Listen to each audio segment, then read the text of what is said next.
जीवन को पलटाने वाली एक अद्भुत जीवन कहानी।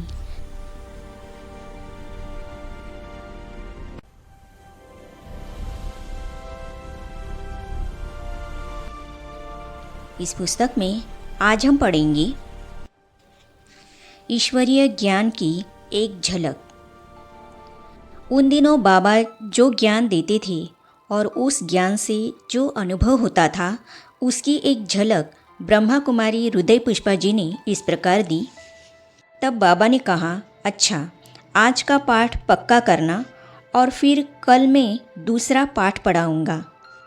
उस समय मेरा मन कुछ इस प्रकार गा रहा था, तुमने मुझको ज्ञान सुनाया, सोए हुए हृदय को जगाया। तुमने मुझको योग सिखाया, मानुष से देव बनाया। जगाकर आत्मनिष्ठ बनाया, एक घड़ी में योगी बनाया। अहम और मम का राज बताया। अहम आत्मा और मम प्रकृति तख्ते ताऊस बिठाया। जगाकर पवित्र मार्ग दिखाया। मैं जब बाबा के पास आई थी तो मन ही मन में रोती हुई आई थी और अब हंसते हुए घर लौट रही थी। मेरी अवस्था आत्मस्थित और हर्षमय थी। मुझे एक अलौकिक नशा सा था। मैंने घर में जाकर अपनी दुखी माता को भी यह ज्ञान वार्तालाप सुनाया। मैंने माता जी को कहा, आप रोती क्यों हैं? प्रकृति के बने शरीर तो नाशवान है ही, उनके लिए क्या रोना? आत्मा तो अजर अमर अविनाशी है। आप तो शांत स्वरूप है। माता जी को ये बातें बहुत ही अच्छी लगती। वे मुझसे कहा करती कि तुम प्रतिदिन जाकर ज्ञान सुनाया करो और मुझे भी सुनाया करो। मैंने एक दिन बाबा को स्वयं ही अपनी लौकिक माता के दुख का समाचार सुनाया। बाबा ने कहा, अच्छा मैं उनके पास चलता हूँ। बस उसी घड़ी दयालु बाबा हमारे साथ चले हमारी दुखी माता को शांति देने। हम वहाँ पहुँचे। आहा, मेरी लौकिक माता बाबा को देखते ही एक सेकंड में देह भान को भूल गई और विष्णु चतुर्भुज का दिव्य साक्षात्कार करने लगी। अब उनके मुख पर मानसिक शांति की रेखाएं उभर आई और वे हाथ जोड़े बैठी ध्यान निमग्न थी। ध्यानावस्था से नीचे उतरने पर बाबा ने उन्हें भी ज्ञानामृत पिलाकर शीतल किया। इस प्रकार अन्य अनेकानेक नर नारियों को भी यहाँ मन की सच्ची शांति मिली और ईश्वरीय ज्ञान भी प्राप्त हुआ। उन्हें दिव्य साक्षात्कार हुए और ऐसा मालूम हुआ कि भगवान उन दुखी माताओं को कह रहे हैं, क्यों हो अधीर माता, गुरुकुल में आ बसा हूँ। क्यों हो अधीर माता, गुरुकुल में आ बसा हूँ। संताप सख्त भारी, अब लाभ ही देख रहा हूँ। अधर्म दूर करने, सत्य धर्म स्थापन करने, गीता की ज्ञान वर्षा निशिदिन बरसा रहा हूँ। ईश्वरीय ज्ञान द्वारा समाज सुधार। उन दिनों सिंध में यह रिवाज था कि किसी निकट संबंधी की मृत्यु हो जाने पर माताएं मिट्टी से सने हुए मैले कुचले कपड़े पहनती थी। वे स्यापा करती थी और रोती रहती थी। मेरी लौकिक माता का भी यही हाल था। वे भी मैले कुचले कपड़े पहने रहती और रोती रहती थी।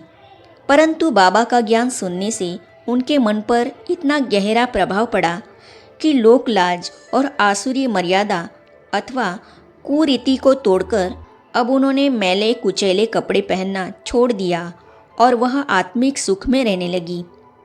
ओम मंडली में आने वाली अनेकानेक माताओं के जीवन में इस प्रकार के कई सुधार हुए। उन दिनों सिंध में बहुत से घरों की बहू बेटियां पाश्चात्य सभ्यता के प्रभाव के कारण फैशन करती थी। कई तो जेवरों से लदी रहती थी और अन्य बहुत सी जीवा के स्वाद के वशीभूत थी। धनाढ्य लोगों के घर में नौकर ही खाना बनाती तथा और सब कार्य करती थी। परंतु अब जो कन्याएं माताएं ओम मंडली के संपर्क में आई थी, उन्होंने फैशन करना तथा स्वयं को स्वर्ण आभूषणों से सजाना छोड़ दिया और वे घर का सब कामकाज भी अपने हाथों से करने लगी। अब उनके जीवन में सहज ही सादगी आ गई और खान पान पर भी उनका कंट्रोल हो गया, क्योंकि ओम मंडली में उन्हें कर्मेंद्रियों को वश करने की शिक्षा मिलती थी। इस सत्संग में आने वाली माताओं का मन अब दहेज प्रथा से तथा बनाव श्रृंगार से उठ गया। अतः उनके जीवन में ये सुधार देखकर सिंध में, विशेष तौर पर हैदराबाद में लोगों के मन में ओम मंडली के लिए एक आदर भावना थी, क्योंकि वे सोचते थे कि शताब्दियों से चली आई कुप्रथाओं और कुरीतियों को जिन्हें की अन्य कोई नहीं तोड़ सका, ओम मंडली ने और ओम बाबा ने उनसे माताओं को मुक्त किया है। ओम मंडली की यह ख्याति सुनकर और बहुत से कुटुंबी अपने बहू बेटियों और माताओं कन्याओं को सत्संग में भेजने लगे। ओम राधे का शुभागमन। इस प्रकार हैदराबाद के लोग इस ज्ञान से लाभ ले रहे थे। ऐसे सुंदर सत्संग में आने वाली माताओं बहनों में एक विशिष्ट कुमारी भी थी जिनका नाम राधे था। वे बाद में ओम राधे के नाम से प्रसिद्ध हुई। वे अपनी लौकिक माता के साथ ही सत्संग में और बाबा से मिलने आई थी। वह अपनी शोभा और गुणों से देवी सी लगती थी। ऐसा प्रतीत होता था कि वे किसी दिव्य लोक से उतरकर इस धरा पर आकर साकार हुई है। वे बहुत ही शिष्ट, प्रतिभाशालिनी एवं चमत्कारी बुद्धि वाली थी। वे अपने स्कूल में सदैव प्रथम श्रेणी प्राप्त किया करती थी। वे वीणा वादन में भी कुशल हस्त थी और गायन कला में भी अलौकिक थी। उनके स्वर में एक अनुपम दिव्यता थी। जब उन्होंने बाबा के मुख कमल से सच्चा गीता ज्ञान सुना तो उनका चित्त बहुत ही आनंदित हुआ। उस आनंद की तुलना में उन्हें सांसारिक सुख तुच्छ प्रतीत हुए। उन्होंने शीघ्र ही अपने जीवन के बारे में यह निर्णय किया कि वे आजीवन ब्रह्मचर्य व्रत का पालन करेंगी और स्वयं को संपूर्ण रीति से ज्ञानामृत पीने और पिलाने का उच्च कार्य करने में लगा देगी। उन्होंने मन में यह निश्चय किया कि यह ज्ञान सर्वोत्तम है।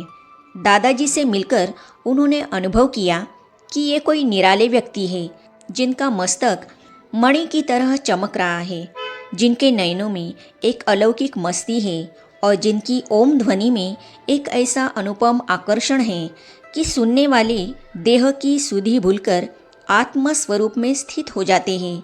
इस प्रकार का दिव्य अनुभव करते ही राधा जी ने सिंधी भाषा में अपने अनुभव का एक गीत बनाया, जिसकी कुछ पंक्तियाँ निम्नलिखित है और जिसका भावार्थ यह है।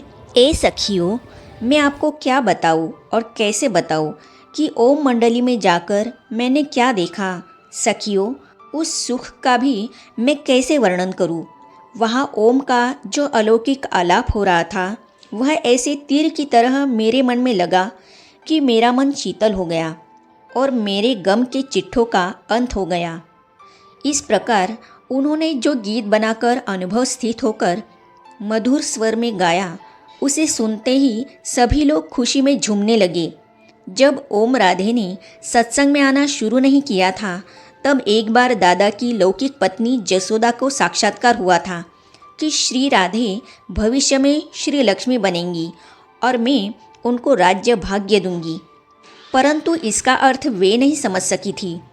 अब जब वह ईश्वरीय सत्संग में आने लगी तो बाबा ने समझाया कि इस विश्व ड्रामा में राधे का बहुत ही उच्च पाठ है और कि ईश्वरीय ज्ञान तथा दिव्य गुणों की धारणा और सहज राज्यों के अभ्यास के फलस्वरूप आने वाली सतयुगी सृष्टि में वे श्री लक्ष्मीप्रद प्राप्त करेंगी।